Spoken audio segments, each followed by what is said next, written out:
Welcome back to episode 79 of the ATD Baseball Podcast. Full house today as always. Myself and Kyle. I'm coming off of a weekend at Dodger Stadium where Dodgers took 2 out of 3 from the Colorado Rockies. Very short homestand. I'll get into some of the issues that the Dodgers had with their traveling getting home. But they're back in the East Coast in Pittsburgh in the Bronx this weekend, so it's kind of a little bit of a rivalry week going around here. But Players. exactly, but we'll touch more onto that. But Kyle, how you doing today? Melo, I'm doing fantastic. Yankees are doing well. Summer's coming up, primetime baseball. Few months away, actually. We just turned over the calendar month, so we're about a month away from Cooperstown here. Things are fantastic, man. How about you? Everything's good. Got over this little cold that I had been dealing with for about almost 2-3 weeks. So cough is gone, nose is no longer running, and hopefully I can make it and not die at the end of this episode again. So I think I'll be good though. I think I'll be good. Um, That's good. Thank you. Yeah. Okay. Topics on hand today. So we had no idea that we were even gonna mention this, but um, another gambling issue, and this is probably worse because they immediately said that he could be facing a lifetime ban. We'll get into that in the player first. Then we're gonna discuss Phillies and the Yankees are the first two teams in their respective leagues to crack 40 wins, which is crazy because we're at the beginning of June. You know, usually these teams start cracking 40 around maybe next week or in the middle of June. No, these teams, Phillies and Yankees, are already at the 40 win mark at the beginning of June. And then on the Cardinals back, they have been playing very good baseball the last couple weeks. They're still a game under 500, but they find themselves, as of today, in that third and final wildcard spot in the National League after it looked like it was over 3 weeks into the season. And Yep. everybody, they should start over. You know, should they blow this whole thing up finally? Did they miss their window of trading some of these guys? But we'll get into that, and then we'll close with my Dodgers because they were not the front headline this weekend just because of the opponent they were playing and just because the Dodgers haven't played great baseball recently. I know they swept the Mets and Jorge Lopez and everything and all that, but um, Dodgers are kind of taking a back seat and they're not on the front page everywhere, which is honestly kind of nice. Let some of these other teams share the shine and deal with the pressure. But we'll get into that at the end. Um, so to start here, this gambling problem, this is becoming a problem. This is a big issue, and I don't know when it's gonna stop. Padres infielder, um, see, I knew I was gonna butcher this. Um, Tucapita Marcano. Tucapita Mercado, There we go. um, is facing a potential lifetime ban for betting on baseball. Now, let me start off by saying that apparently he was doing this gambling stuff when he was with the Pirates last season and when he was on the injured list. I'm not saying this to make it any better, but um, now he's with the Padres, and the word I got from a lot of Padre fans, they didn't even know he was on the roster. I'm like, okay, well that's nice. Um, but this is a real problem. The first couple times it was like, okay, it's only suspicion or they're gambling on other sports. This is a big problem now. And the thing that was most scary about this coming out is that Jeff Passan and I think the Washington journalist said that they're investigating 4 other players too. Obviously, Yeah. we don't know who those players are, but imagine if there's a big name in there or a semi big name. Yeah. Listen, in a perfect world, these sports leagues would not be involved with gambling just because stuff like this can happen. You've seen it in the NBA with guys. You saw it in the NFL with Calvin Ridley betting on games. These leagues are never gonna end their deals with the gambling, which is kind of hypocritical to me, and it sucks. But because they make so much money off of FanDuel and DraftKings and all these places, they're just not gonna out of the blue, okay, yeah, we can't do this anymore because we can't keep our players under control. That's not gonna happen. In a perfect world, yeah, but this is not a perfect world by any stretch of the imagination, as you probably know already. You don't need me to tell you that. But this is a big problem. And if he gets banned, what is that going to stop any of these other people from doing it? We've seen this now multiple times.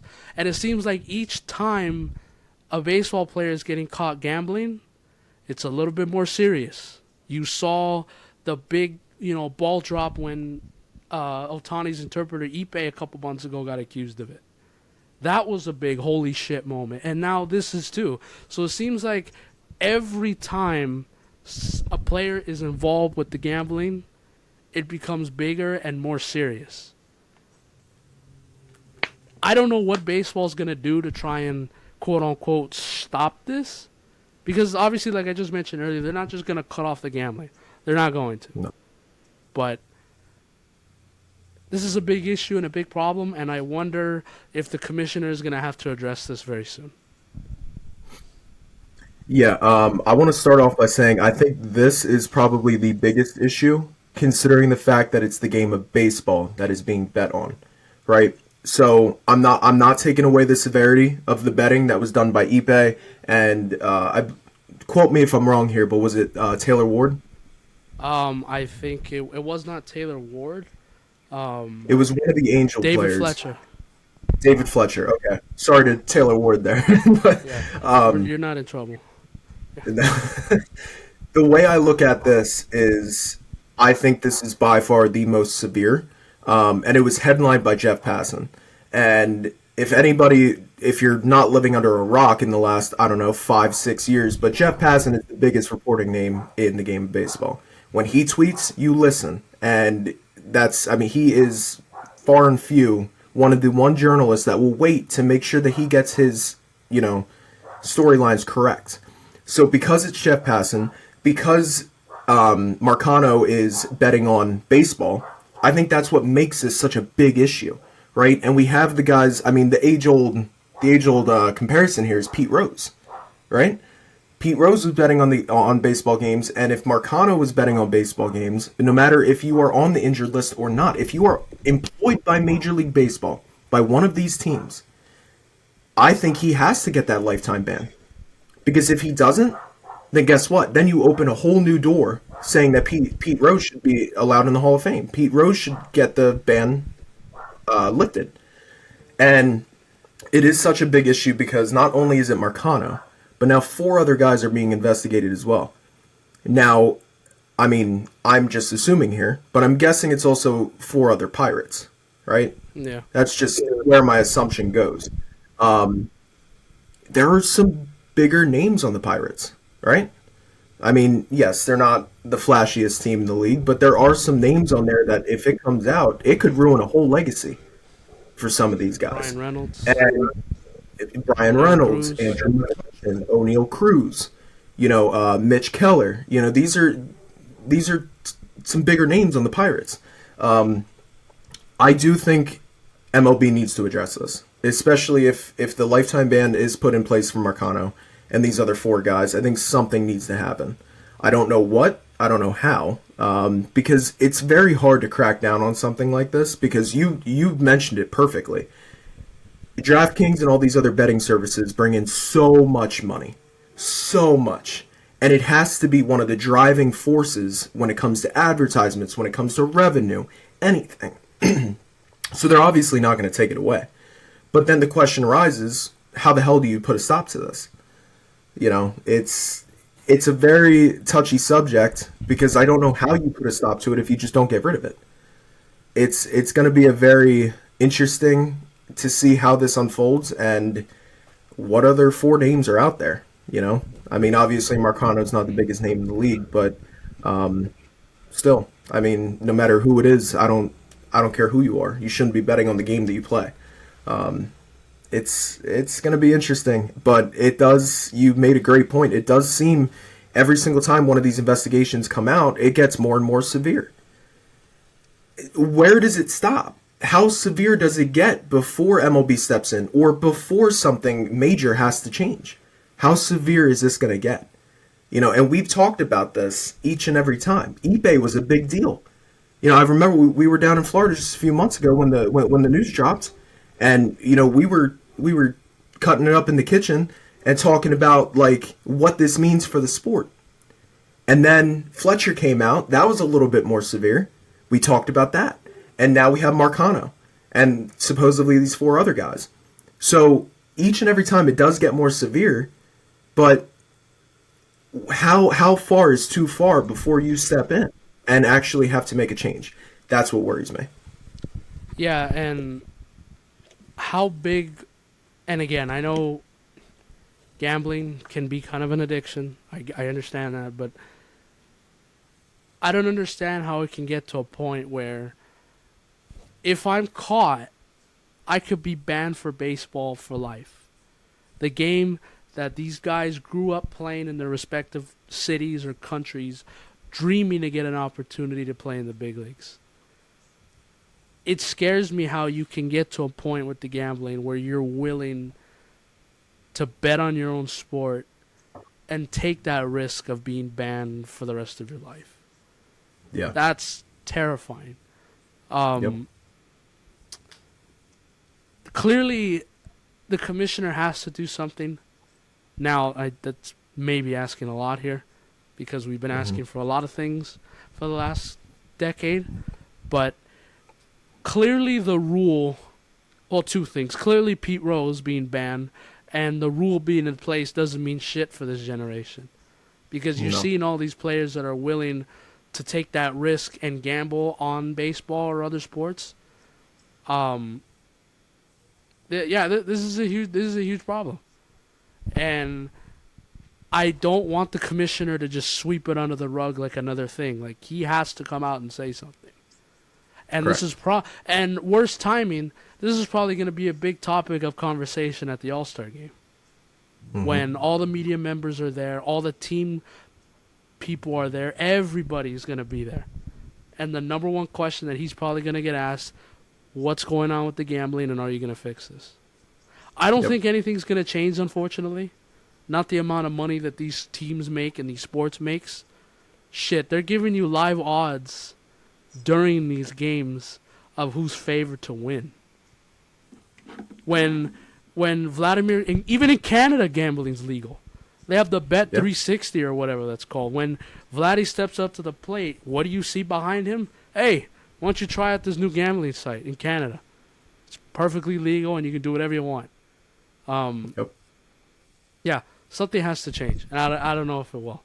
But hopefully this lifetime ban will kind of wake some players up. Like, hey, you know, I don't know how many professional players in baseball gamble right now. I hope it's not a lot. But the more and more these people come out and you hear that they're gambling, it's kind of worrying me a little bit. A lot of these guys like to play the numbers, and it's kind of scary. Like, you know, It is.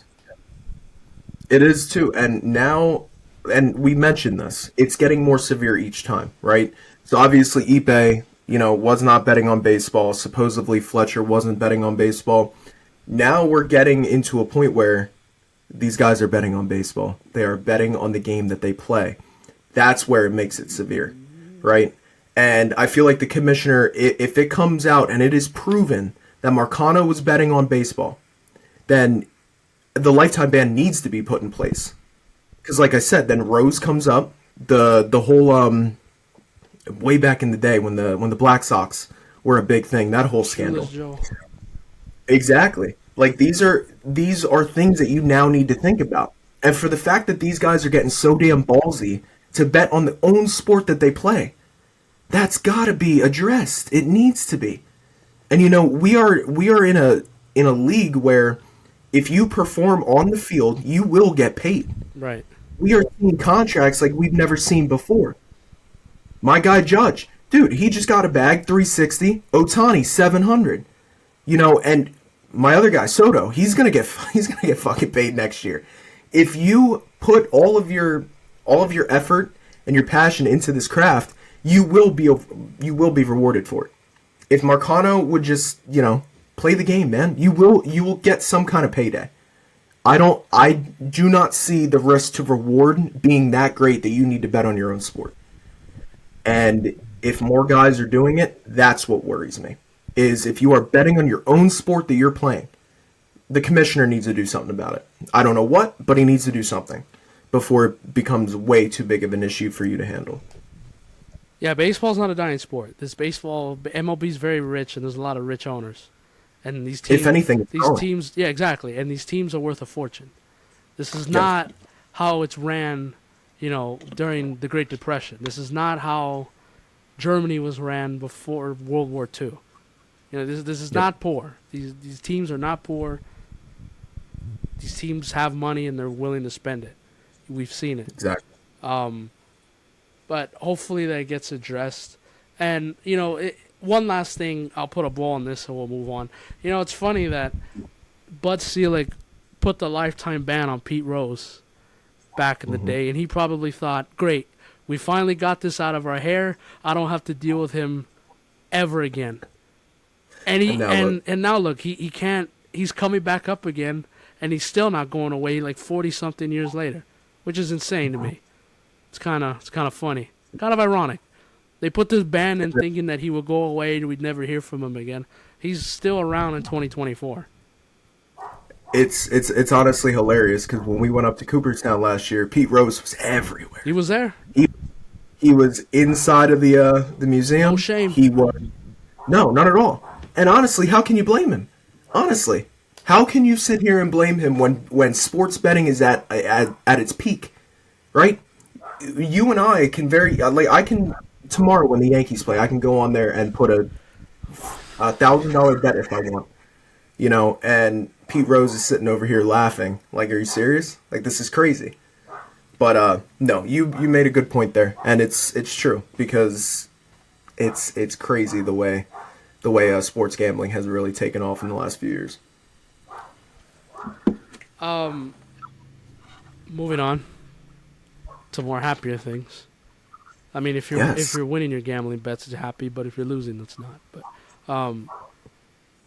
Phillies and Yankees, first two teams in baseball in their respective leagues to get to the 40 win mark, and we're at the beginning of June. And both of these teams. This is just my perspective on the Phillies and Yankees. They are both so much. They are so fun to watch.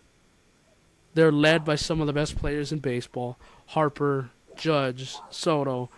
They have marquee names. They play in a big city, Philadelphia, New York. They seems like they're getting contributions from everybody. They're getting big hits when they need them. They're coming back in games and winning them when they need to.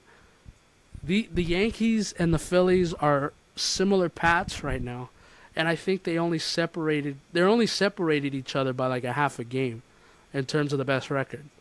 And I don't want to say we're on a collision course for an '09 World Series rematch because that means my team's not in it, and I want to see my team in there. But these two teams are on a roll right now.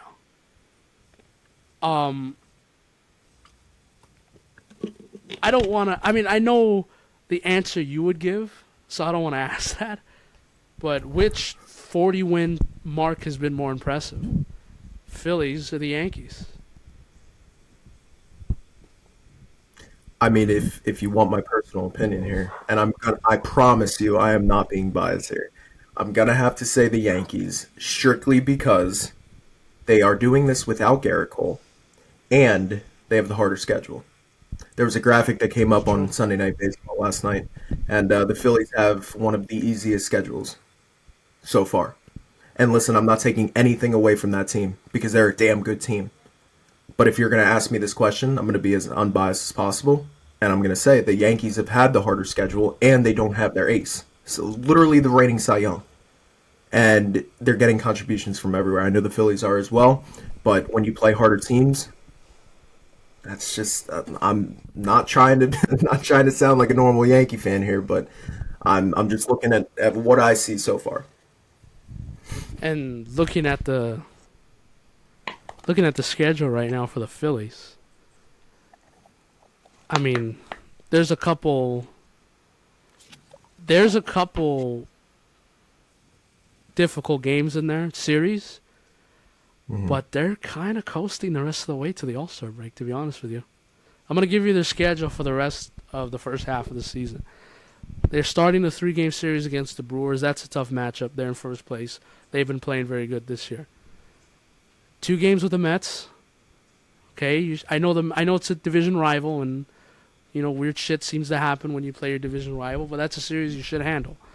You got 3 games against Boston. They're the definition of mid this year, 500.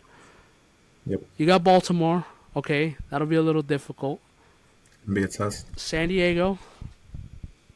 Could go either way. Arizona. They've been disappointing for me. Yep. Detroit. And then to finish June is Miami. And then the next 4 series to finish the first half, you got the Cubs, Braves, Dodgers, and then the Oakland A's. I'm sorry, but if the Phillies are going to finish the first half of the season with like 55 to 60 wins. They're going to. I mean, this is what you're supposed to do. I mean, if you were a Phillies fan and they were, barely 10 games over 500, I think you'd be a little disappointed right now. Oh, yeah. Especially with all the injuries that has happened to Atlanta. And you still can't get a big lead over them. And listen, the Braves are still in striking distance. All it takes is for the Phillies to have a bad week and the Braves to have a good week, a great week, and they're right back in the division race. But Phillies taking advantage, and to answer my question, I do agree it is the Yankees. They've been impressive. It seems like every time Soto needs a big base hit, freaking gets it. You saw that yesterday in San Francisco. These guys are getting the big base hits over there. And I know you're not paying Soto yet, but man, if there was ever like a tape or a live audition or hey, pay me, this is going great so far for Soto to get that big check at the end of the offseason. It is. It really is. I'm going to start this off with the Phillies. I'm going to make this, just because it's the Yankees. I'm going to go on that rant. With the Phillies, they do impress me a lot. They really do. From 1 through 9, these guys, they're getting production everywhere. Their bench could use a little work. Whit Merrifield has been kind of nowhere. But they're regulars, right? I want to touch on them. So you got Schwarber in the leadoff spot, which I still don't understand how that works, but it does. Then you got Harper, your usual. You have Brandon Marsh in there. Alec Boehm's having a hell of a year. Bryson Stott, he's blossomed into your second baseman of the future. And don't even get me started on the pitching staff. That staff is absolutely ridiculous. I mean, you got, arguably 2 guys leading the way for Cy Young in that pitching staff. Obviously, you have Glass now in there and some other guys, but, you do have Suarez and you have Wheeler. And you're still getting the regular production out of Nola. This pitching staff is very, very good. The bullpen, they're seeming fine. That was one of the big worries around Philly was their bullpen. But they got guys in there who are getting the job done.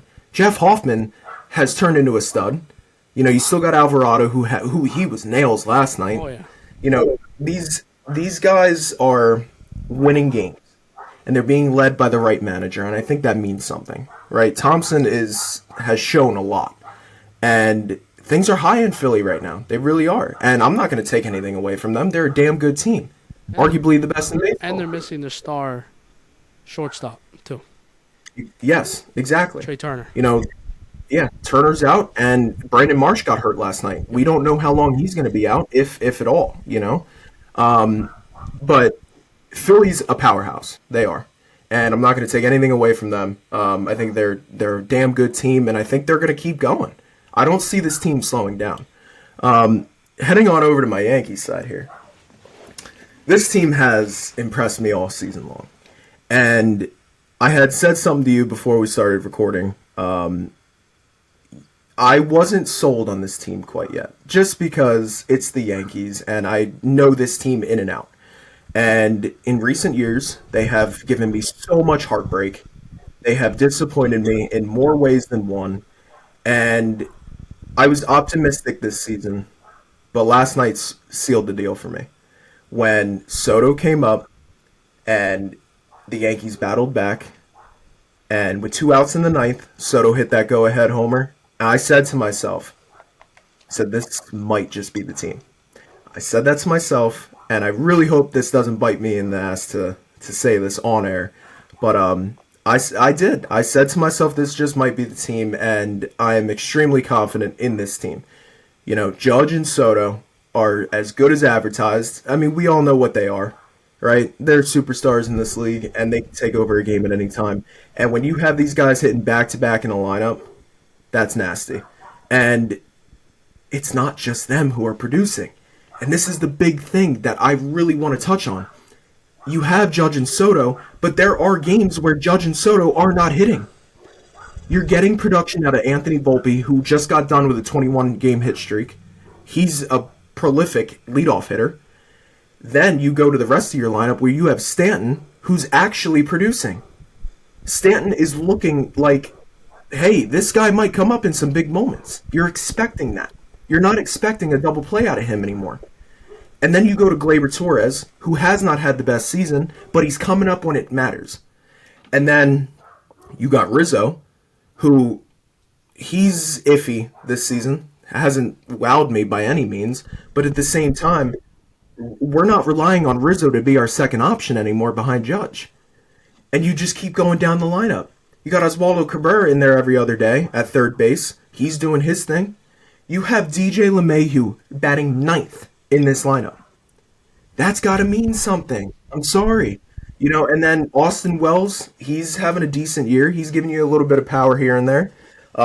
Switching off with Trevino. These guys are coming up.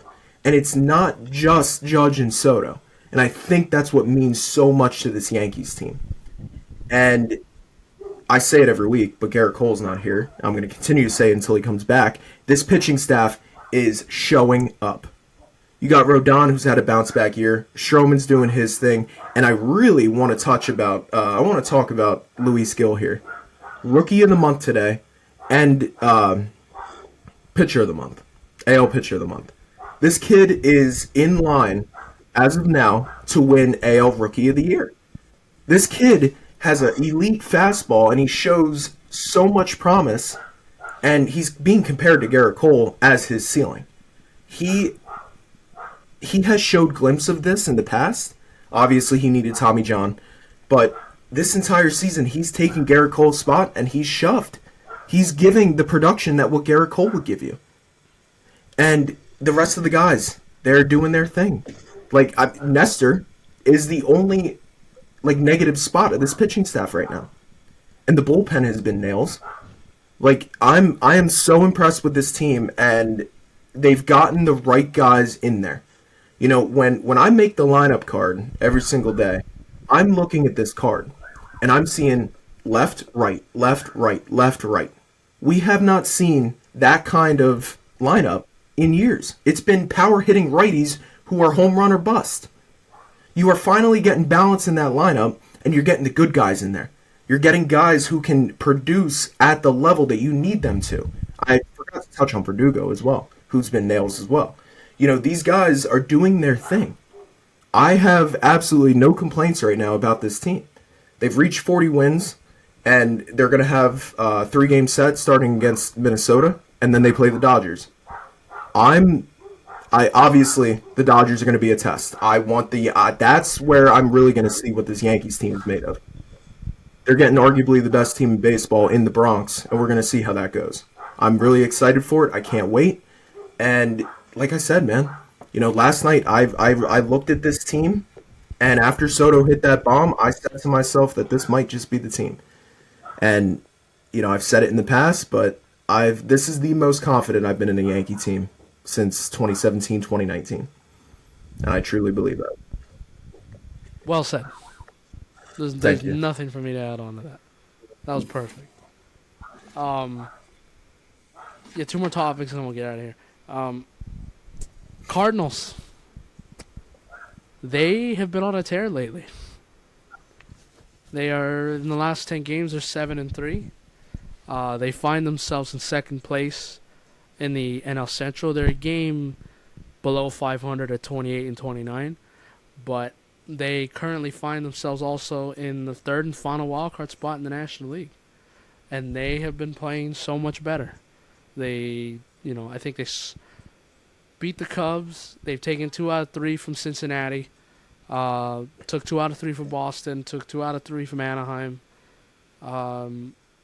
Pretty much ever since the beginning of the month where they struggled, they've been on a tear and they've gotten themselves back into this National League wildcard race.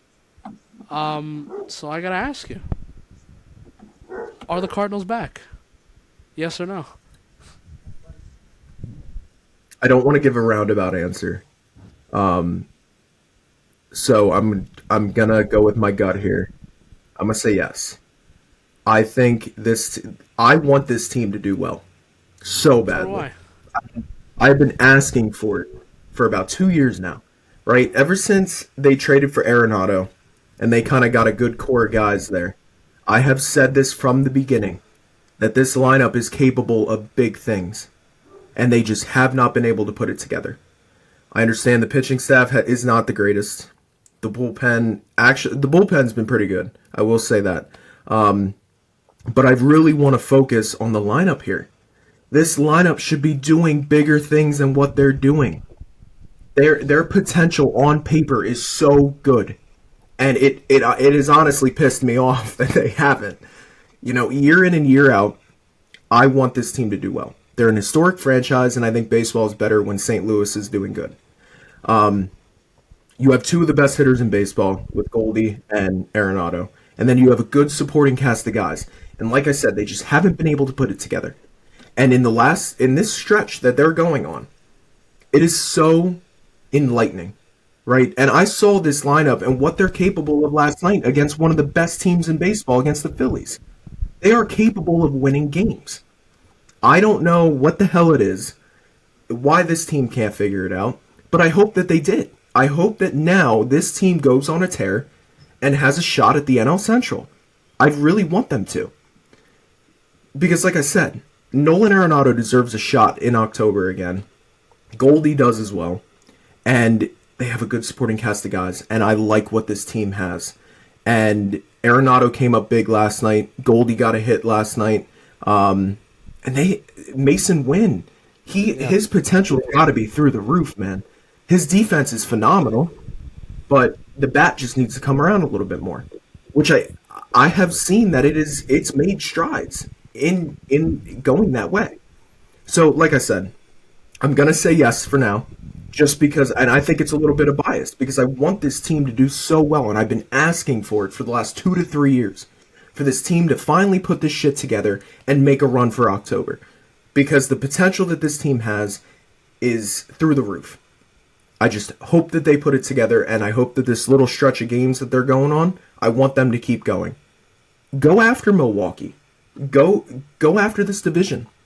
You're playing underdog right now. You're not expected to do anything. You have the Cubs and the Brewers in front of you, and there's no reason why, like, with that underdog mentality, just go for it. Prove it to yourselves.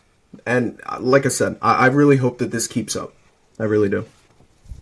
Yeah, and they got Lance Lynn leading the way at the top of the rotation. God damn it!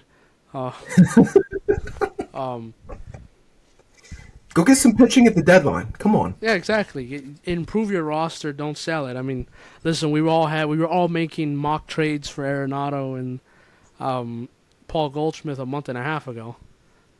and now Shut them down. yeah, See? shut them down and add to your roster. Um, I'm gonna say yes too. I really hope that not in 2 weeks they're 10 games below 500 again and they're in fourth place. And I hope that doesn't what happen. I hope that's not what happens here. But I think in terms of our predictions too, I kind of want them to be right because I think we all had them finishing. I think second or third again. I'm not sure. I gotta go back and look at that, but we definitely said that they would be better.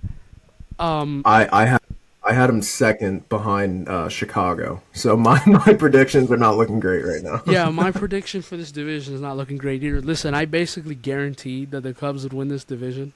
They are Yeah. 7.5 games out, and they've been Yeah. kind of a joke this year. They are Yes. not playing good baseball. I think they lost 3 out of. I know this is not. Look at we're not talking about the Cubs, but they lost 3 out of 4 to Milwaukee last week, and I don't know what happened. I forget what happened this past weekend, but I think they lost to the Reds too. But Yeah. yeah, this division is not shaking up the way that I think we all thought it would. So there's another No. plus there for St. Louis that you could steal this division, or you can steal one of those wild card spots. And the National League and the lower tier teams are kind of weak right now, just in terms of their record. I'm not talking about the guys on the field, just in terms of their record. The second best wild card team is the Padres right now, and they're only 2 games above 500. That's what I'm saying. The Cardinals have that last spot, and they're a game under, and the Cubs are right behind them, a half a game out. So the National League is kind of weak this year. I'll tell you how weak it is. The Washington Nationals at 27-31 are only a game and a half out of the last spot. That's insane. Yeah. Even the Pirates are 2 games out. So Jeez. if you can just beat the teams you're supposed to beat, Cardinals can steal one of these games, steal one of these wild card spots. And if it's going to take, below 500 or 500 to get in, if they can just play good, decent baseball, the Cardinals are going to get in. And they can easily make noise just like anyone else. We say it all the time. Once October hits, you have no idea what's going to happen. Exactly. Believe me, I know firsthand. So hopefully Cardinals continue what they're doing. I definitely like that. Final topic, and we'll get out of here. Just your weekly Dodgers update. They took 2 out of 3 from the Colorado Rockies, which I shouldn't have opened my big mouth Friday night, and she knows this, and I hope she hears this part, and she texts me back when she hears it. I told my coworker before Friday night, before the game started, I said, if we don't sweep the Rockies this weekend, I'll be very disappointed.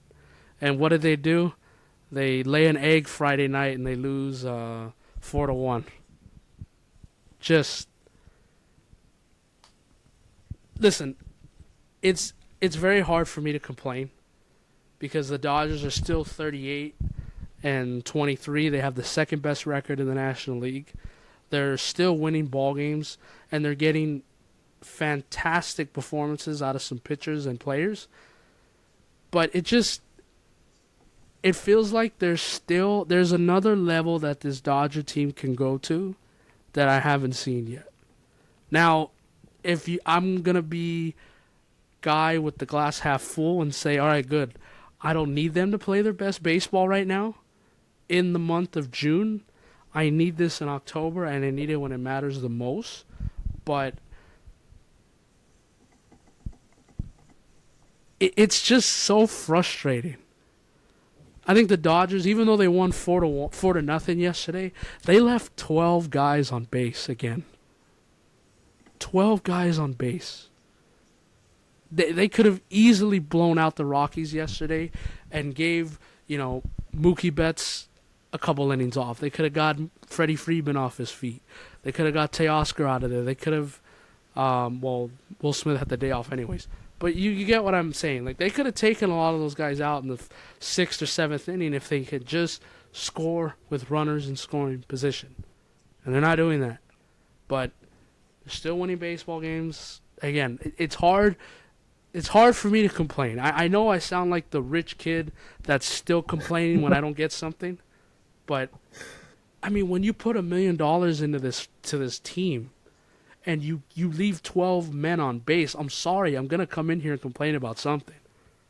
But Dodgers are fine. They go back to the East Coast again.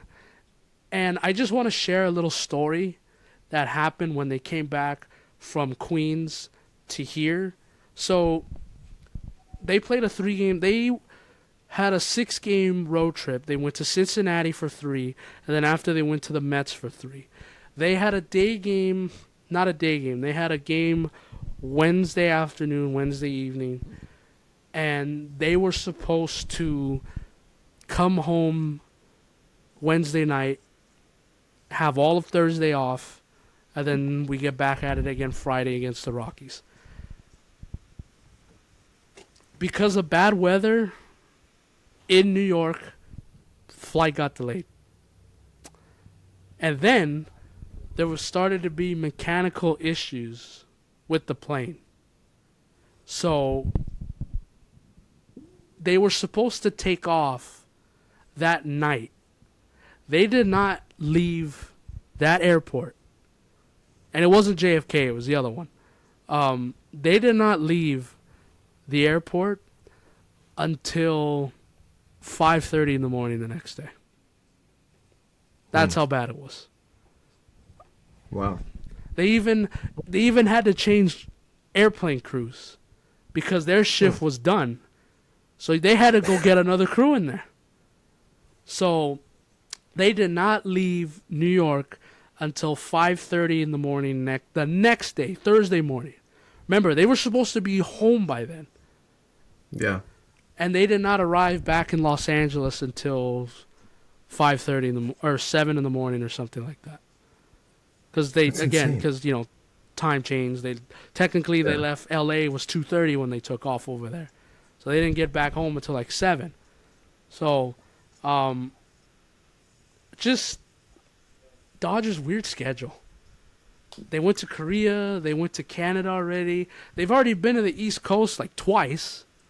And now they're going back out there again after a short 3-game homestand. They're going to Pittsburgh, then they're going to the Bronx, and then they're coming back home. So just weird schedule to start the year. I'm not making excuses for this team, and I know nobody in the clubhouse would either, but there's another level that this team can go to. I know it, and I haven't seen it yet, and I'm sure I will. We're gonna get to see Jared Jones pitch tomorrow, and we're gonna see Paul Skeens Tuesday, or Wednesday, I should say. So I am very excited to see how this Dodger lineup looks against Paul Skeens, because they can't hit in scoring position with another guy up there. What the hell is Paul Skeens gonna do when he's pumping 102 at Mookie Betts' chest level, and he's throwing 102, on the inside corner with Ohtani? I want to see that. So, very much looking forward to that. And then, of course, the Yankees this weekend. We'll see how that goes. Hopefully the Dodgers can take 2 out of 3 in the Bronx like the Yankees took 2 out of 3 in LA last year. But we'll see. We'll see about that. So, Mel, I kind of want to go back to this plane situation here. So, obviously, no excuses, whatever. But do you think this could be affecting why we haven't seen that Dodgers next level? I think it's at all. I think it's definitely part of it. I think it's definitely part of it because they've, like I said, weird schedule. I was gonna say, because I'm not making excuses for this team either, but I did look at their schedule the other day, and it's a little bit different than what we've seen other teams having to deal with here. Yeah, it is a little weird. I will say that. To start the year, they came from Korea, and then they had to play after playing 2 games that meant something towards their record. Then they had to come home and play 3 spring training games against the Angels, and then opening week, and then they go to Chicago and Minnesota. They had bad weather there. at the beginning of April, and then at the end of April they went to the East Coast. They went to Washington. They went to Toronto, and then from Toronto they had to fly all the way back to Arizona with no day off and play the next night against the Diamondbacks, and then this just like I said, this past where they went to Cincinnati, they had bad weather, and then in New York they had bad weather, and they come home for a little 3-game series, and then they go back to the East Coast again. So again, I'm not making excuses, but this is not an ideal road trip. And they're going to have another weird one again in a couple weeks at the end of this month where they play 2 games against the Angels. They have a day off Sunday, and then they got to go to Chicago to play the White Sox, and then they got a day off, and they got to fly all the way back to California to play the Giants in San Francisco. So just kind of weird, but you can't complain, man. That's the way the schedule works, I guess. Yeah. Yeah, and I mean it has to happen to some team, right? And it just so happened to be that the Dodgers got that kind of schedule, right? And so I'm also going to take the approach you did here. I think it's very glass half full here. The Dodgers have not reached the level, and you're a Dodger fan, right? You're expected to say these things.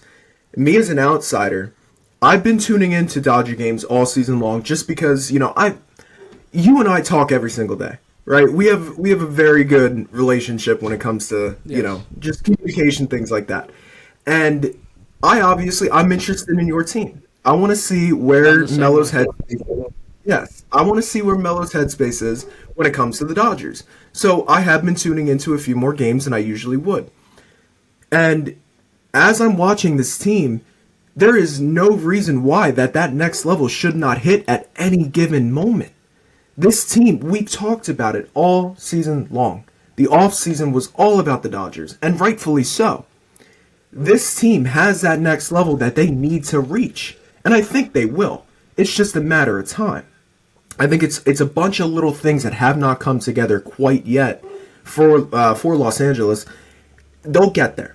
They will. And I think they'll get there at the perfect time, right? Whether that be the All-Star break, whether that be next week, whether that be right before October, I don't know. But I do think at some point this season we will see a fully juggernaut-filled Dodgers team.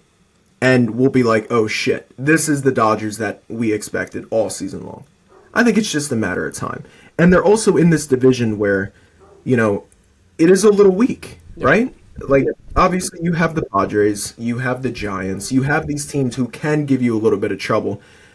But the Dodgers are far and away the best team in this division. And if they're playing like iffy right now and they're still in first place, I have no worry in the world for the Dodgers.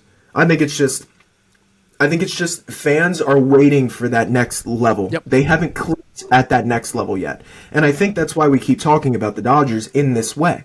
Like, yes, they're floating, they're winning games, they're consistently keeping that first place. But like we keep saying, it's just that next notch that they need to reach, and they just haven't reached it yet. They'll get there. They will. But it's just a matter of time. That's why I feel like when you talk about the Dodgers, you can't have any, negative thoughts. Like, yeah, you can find negatives in games here and there, but... And I have. Trust me. Yeah, of course.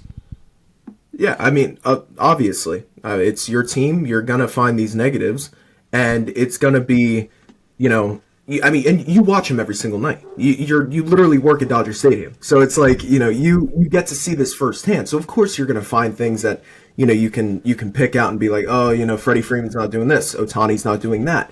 Mookie's not playing at this level. Whatever it is, you'll find things.